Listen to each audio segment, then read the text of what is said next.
बच्चों, आज का हमारा स्ट्रक्चर क्या है? स्ट्रक्चर हमारा क्या है आज का? This is not the way to, right? This is not the way to. तो पिछली बार हमने क्लास में आपको बताया था कि स्पोकन क्लास की जो पिछली वाली क्लास है उसमें मैंने वीडियो में आपको बताया था, और दूसरी वाली वीडियो में मैंने क्या बताया था कि स्ट्रक्चर देखो, this is not the way to, right? कैसे आप बनाओगे?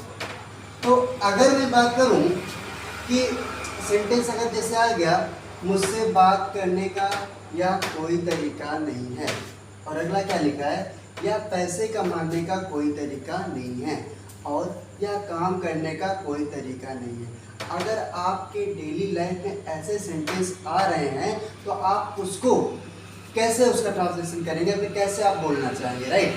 तो उस सेंटेंस को मैं लेने के लिए मैं बात कर रहा हूँ कि आप स्ट्रक्चर उसका क्या बनेगा? This is not the way to. ये कब लगाना है आपको? जब ये बात लिखी हो यह कोई तरीका नहीं है। जब लिखा होगा कि आपके सेंटेंस में यह कोई तरीका नहीं है तो आपको क्या बोलना? This is not the way to, right? क्या बोलना है? This is not the way to, right? तो मैं सेंटेंस बना रहा हूँ, मुझसे बात करने का कोई तरीका नहीं है, तो हम क्या लिखेंगे बच्चों? This is not the way to. This is not the way to बात करने का, talk to me. This is not the way to talk to me. या मुझसे बात करने का यह कोई तरीका नहीं है, राइट? और अगला सेंटेंस क्या लिखा है बच्चों? यह पैसे कमाने का कोई तरीका नहीं है। तो कैसे बनाओगे? देखो क्या लिखा है? यह कोई तरीका नहीं है, राइट? तो क्या बनाओगे?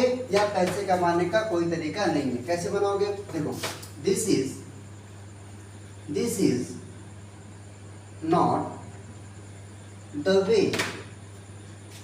This is not the way to earn money. This is not the way to earn money, या पैसे कमाने का कोई तरीका नहीं है। और अगला सेंटेंस क्या है बच्चों? यह काम करने का कोई तरीका नहीं है, और अगला सेंटेंस के नीचे क्या लिया? एप्लीकेशन लिखने का कोई तरीका नहीं है। तो मैंने आपको दो सेंटेंस करके बताए बच्चे कि आप this is not the way to का कैसे प्रयोग करेंगे, एंड देन आपको फिर कैसे यूज करना है, ठीक? तो आज की इसके आगे का स्ट्रक्चर इन्फॉर्मेशन बताऊँ।